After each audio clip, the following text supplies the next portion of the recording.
यहाँ पर हम ट्रैक्टर लेके आए हैं। यहाँ पे बजरी बूंदिया बनना है, जेसीबी से बड़ी जगह बजरी बूंदिया। एक रहा मेरा ट्रैक्टर, एक रहा ट्रैक्टर,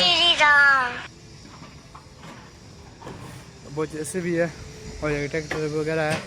रोड का काम इतना हाईवे वगैरह लगे हुए हैं यहाँ पे।